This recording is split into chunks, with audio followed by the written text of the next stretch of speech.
I'm also increasingly entering into this debate about the usage of the word atheism and whether it's appropriately used to describe simply a lack of belief in God. I've always very strongly advocated that atheism just means a lack of belief in God, but studying at university I found that this just kind of doesn't exist in the academy, right? Like in academic works, it's always used, the term, atheism, and it's always defined in all of the dictionaries, all the philosophical dictionaries, as the belief that God does not exist. Why, hello, my fellow apes. I hope you're well.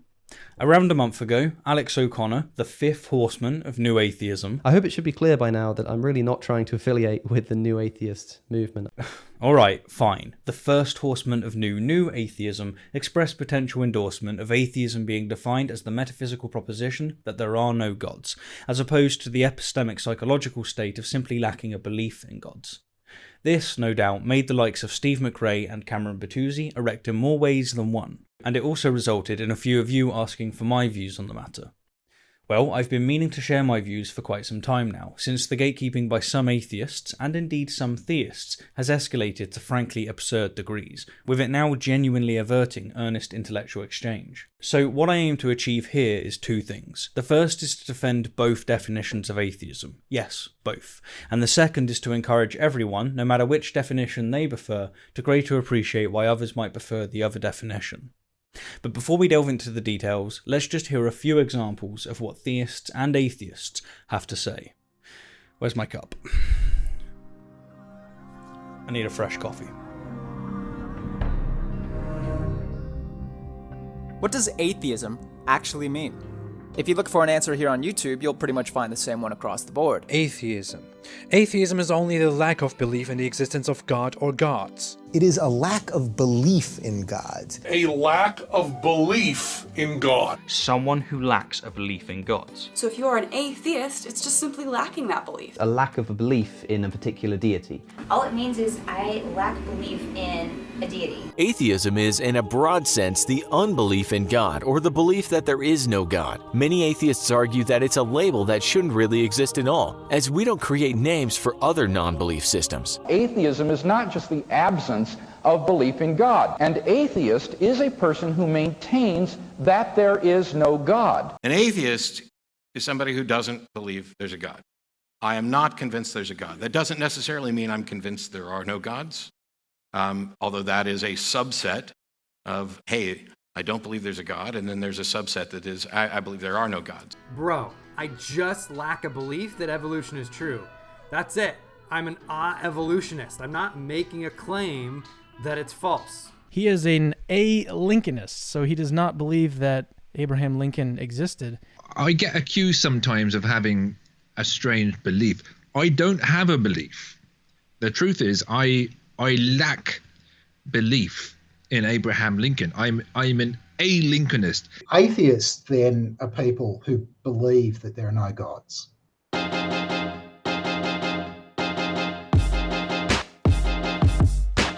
Atheists, then, are people who believe that there are no gods. Okay, so that last clip is of Graham Oppy, who is recognised as one of the most eloquent and prolific atheist philosophers of our time, with even the likes of William Lane Craig considering him an absolute powerhouse. Who do you think is the most formidable atheist today, the most formidable champion of it I think today? without a doubt it's Graham Oppy, your fellow, your compatriot. Yeah. He is scary smart, scary smart. And in the prior clip, Oppy certainly seemed to come down hard on defining atheism as the metaphysical proposition that there are no gods. But let me just read a few words from his book titled The Basics of Atheism. Not everyone uses the words atheism or atheist in the way that I do. Indeed, Oppy makes it very clear that there are multiple ways that atheism is defined. Yes, he favours the metaphysical definition, which he places into a fourfold distinction, but he doesn't impose his definition on non-philosophical communities, like some theists make out. But we'll get to his fourfold distinction and other definitions in the literature in chapter 3. First, a bit of groundwork is needed. Contrary to popular belief, words don't inherently have meanings, they have usages, and it's for this reason that the definition of words change over time. Put differently, the definitions of words are constructed and regulated by the minds of the people that use them. The word fun, for instance, has an etymology rooted in fon, which is an old word for fool. Hence, it once meant to cheat or hoax. In fact, it still in some senses retains this usage, such as when we make fun of people who use definitions that we don't like. Isn't that right, Dr. Peoples? Like most people, I was in the unfortunate position of being raised without being able to question belief in Lincoln. Truly, if this fine doctor isn't the embodiment of exposing the intellectual side of Christianity, then I don't know what is. But to wrap up on the usage of fun, today the word more predominantly has a meaning of having a merry good time, which is vastly different to its original use. To give another example, the word awe originally referred to immediate or active fear, but through religious association it became reverential fear, and now today it expresses the feeling of being humbled. Funny enough, that's funny in the modern sense, the word awful retains the negative sense, whereas the word awesome now has a positive sense. Awesome, right? And when it comes to the word atheist, the definition has changed nearly as many times as theists have changed their supposed objective morality. To quote Oppy once again, the denial of the existence of gods worshipped in particular places at particular times often attracted charges of atheism, despite the fact that those at whom the charges were levelled believed in other gods. For example, the Romans called early Christians atheists because those Christians denied the existence of the Roman gods. And, in the later stages of the empire, many Christians called pagans atheists because those pagans denied the existence of the Christian god. Because of this pejorative use, it might not come as a surprise to learn, that is, if you didn't know this already, that the word atheist predates theist. Thus, appealing to etymology is just not going to cut it, since usage very often couldn't care less about historical context. So, let us really hammer this home from the outset. Anyone who claims that there can only be one specific definition of any word is at best ignorant of linguistics, and at worst is probably trying to control a narrative. Flipping the script on its head, it's also important, of course, to appreciate that while we can define words however we please, there's very good reason not to do this. The philosopher Michael Huemer, in his book titled Knowledge, Reality and Value, a mostly common-sense guide to philosophy, gives 3 reasons for not doing this, and they are as follows. First, this causes confusion for other people who are familiar with the ordinary English use of the word. Second, ordinary usage usually serves as important functions. Human beings over the millennia have found certain ways of grouping distinguishing objects, that is, certain conceptual schemes to be useful and interesting. And finally, third, it is actually almost impossible to escape the conceptual scheme that you've learned from your linguistic community. This is all to say that while words don't have intrinsic meanings, they do have common usages, and while one can redefine a word however they please, such as what Jordan Peterson does when he defines an atheist as essentially a murderer, there's very obvious good reasons not to do this. What, in your view, would a genuine atheist be like? He'd be like Raskolnikov in Crime and Punishment.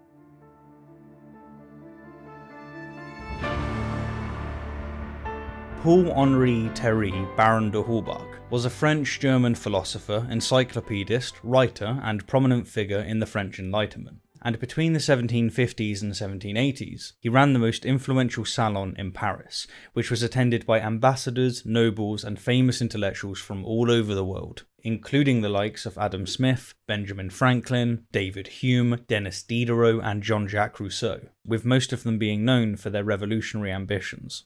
To again quote Oppy, the members of the coterie were political radicals with revolutionary agendas. Many, including Holbach himself, were avowed atheists. Unfortunately, the Baron had to publish his works anonymously due to predominantly safety concerns, with the true authorship not becoming common knowledge until many years after his death.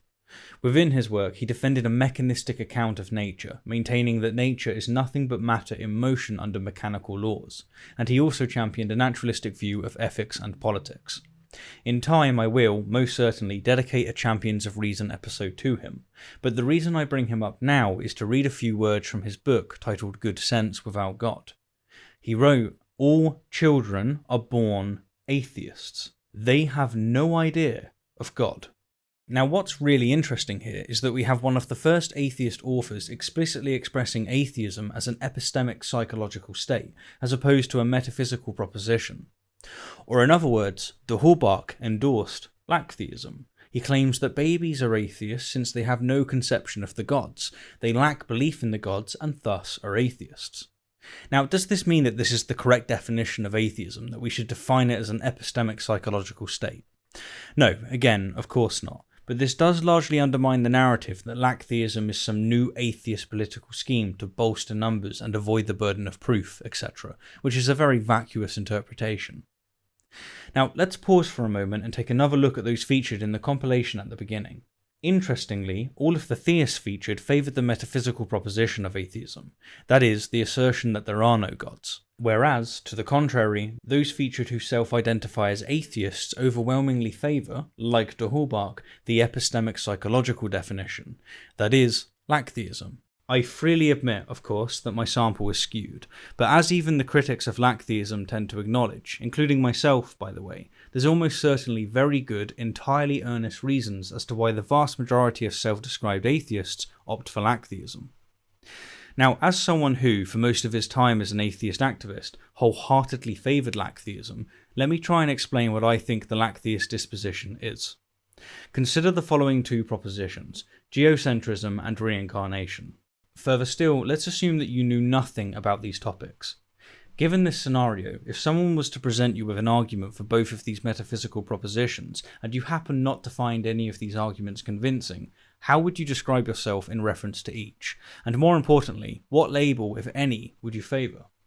In the case of geocentrism, would it be correct to say that you affirm the proposition that geocentrism is false?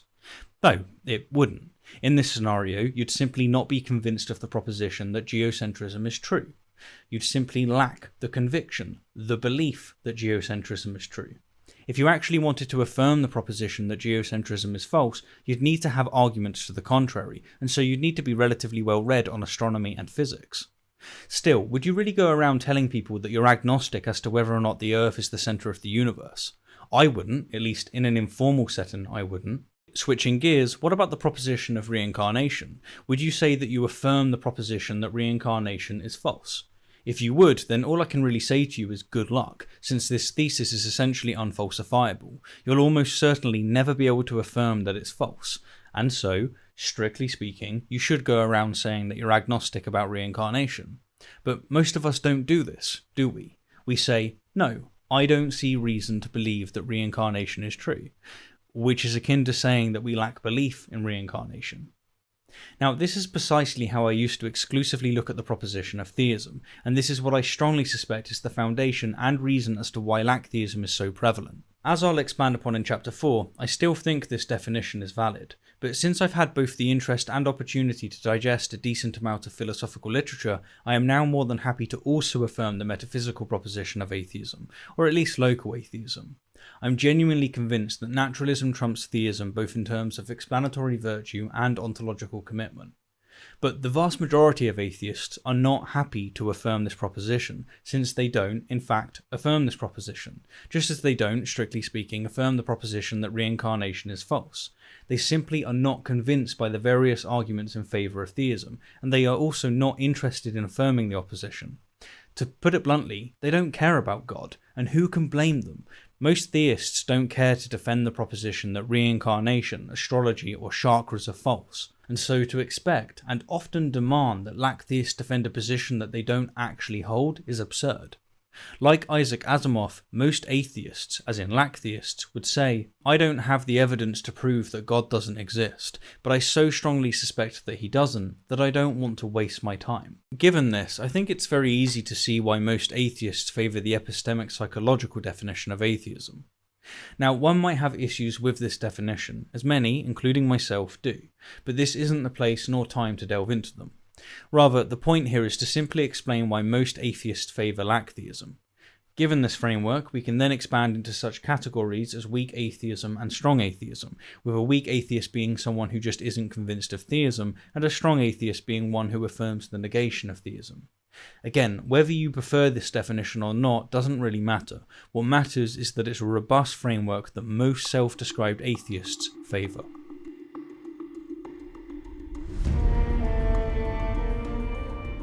In philosophy, at least, atheism should be construed as the proposition that God does not exist, or, more broadly, the proposition that there are no gods. This quote is from Paul Draper's Stanford Encyclopedia article titled Atheism and Agnosticism. Atheism is the view that there is no God. Agnosticism is traditionally characterized as neither believing that God exists, nor believing that God does not exist. This quote is from Matt McCormick's Internet Encyclopedia article titled Atheism. Are agnostics atheists? No. An atheist, like a Christian, holds that we can know whether or not there is a God. The Christian holds that we know that there is a God, the atheist that we can know that there is not. The agnostic suspends judgment, saying that there are not sufficient grounds either for affirmation or denial. And this quote is from Bertrand Russell's essay titled, "What is an Agnostic?"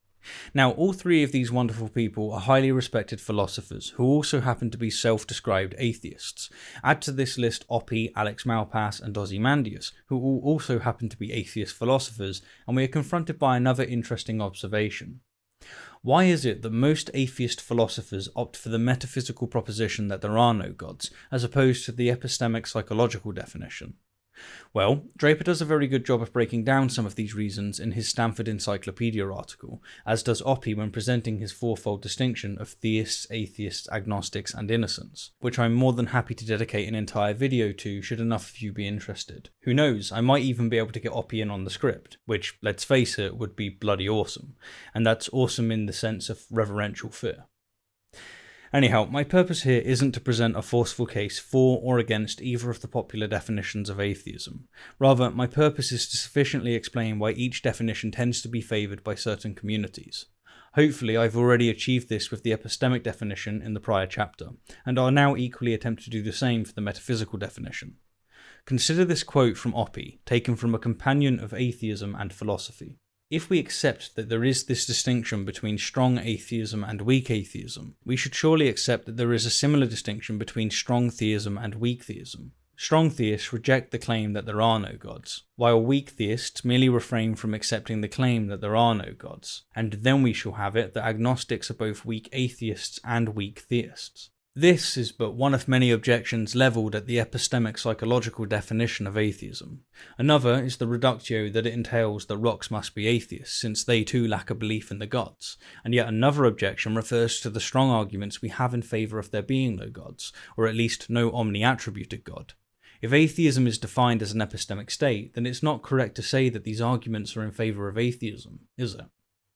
Now, there are ways to respond to these objections. For instance, for the rock objection, we could say that in order for one to lack a belief in a proposition, one must have the possibility to believe in the proposition, which rocks don't since they lack the necessary cognitive apparatus. But again, my purpose here isn't to defend either position. I don't necessarily endorse any of the objections or responses I've just given. All I'm aiming to achieve here is to illustrate why, in a nutshell, different communities favour different definitions. Now, it would be somewhat remiss of me, as I think it's somewhat remiss of others, not to acknowledge that the claim that none of the philosophical literature defines atheism in the lacktheism sense is, I love to break it to you, simply false. Yes, most of the literature, at least as much as I've read, endorses the metaphysical definition of atheism, but as Draper informs us, there are indeed philosophers and philosophical dictionaries that favour defining atheism as a psychological state, such as the Oxford Handbook on Atheism. Further still, the philosopher Stephen Bullivant defends the psychological definition on grounds of its utility, arguing that it best serves as an umbrella term for many subcategories of atheism, such as strong and weak atheism. So, while it's true that most of the philosophical literature favours the metaphysical definition, there is a respectful segment that doesn't. Finally, I just want to gently touch upon agnosticism.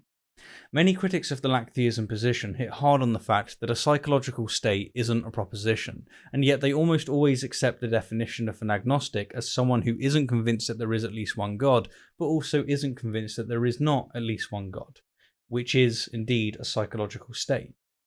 Funny enough, when Thomas Huxley introduced the term agnostic, he didn't assign it to an epistemic psychological state, but today pretty much everyone uses it in this way. So what I'm getting at here is that when people try to dismiss lacktheism on account of it not being a metaphysical proposition, it's worth asking them how they define an agnostic.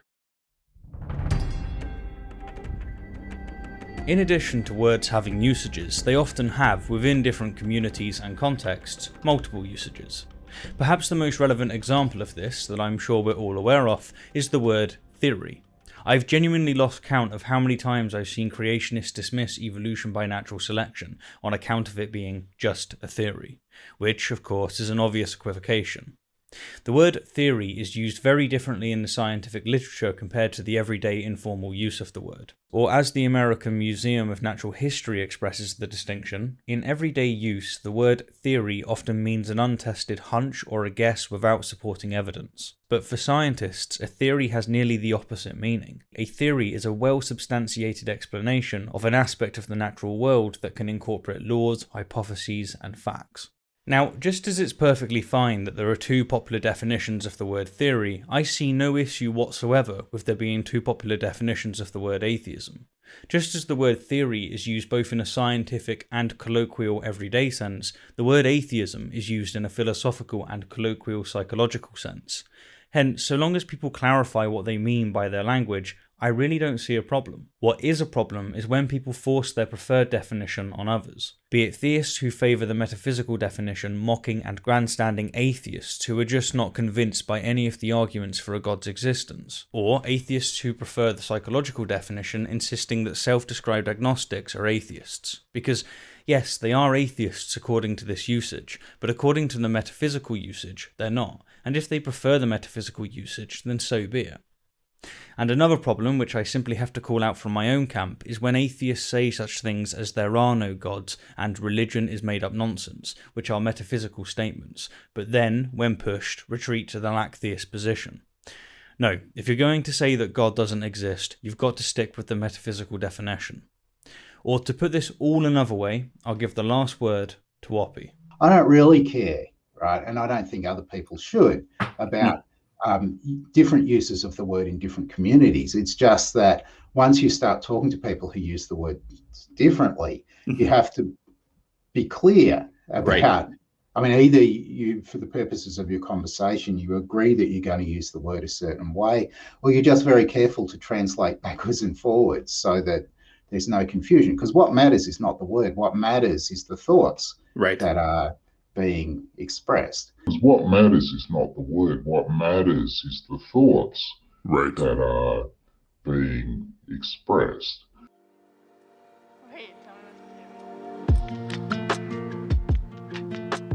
Alrighty, let's recap and wrap up. In the first chapter, we emphasised that words don't have intrinsic meanings, but rather usages, and consequently, anyone who insists that a word must be defined in a specific way either doesn't really understand how language works, or is probably trying to control a narrative. In the second chapter, we explored the epistemic psychological definition of atheism, and considered a few reasons as to why it's so heavily favoured by most self-described atheists. In short, just as we tend to say that we don't believe in such things as astrology and reincarnation without technically affirming the negative, the same is true for most atheists when it comes to theism. Now, you might have grievances with this definition, believing it deficient and limited, but this is simply the nature of informal language. Many colloquial words, such as theory, are deficient when scrutinised. In the third chapter, we explored atheism as defined as the metaphysical proposition that there are no gods, and considered a few reasons as to why this definition is favoured in the philosophical literature. In short, it's favoured because philosophers are not so much concerned about what people believe, but rather what's true, and one psychological state isn't a proposition. And then finally, in chapter 4, we reiterated that it's perfectly fine for the word atheism to have multiple valid definitions, just as it's perfectly fine to have multiple definitions of other words, such as theory. Okay, so we're done, or at least I am for now. If you think I've missed something, or just want to leave a comment to help the channel grow, then I look forward to reading your thoughts. As always, thank you kindly for the view, and an extra special thank you to my wonderful patrons, and you know what? Also to all of you that affirm the proposition of not being a patron. You're pretty cool too. I mean, you're not quite as cool as the patrons, no doubt, but you know, you're alright.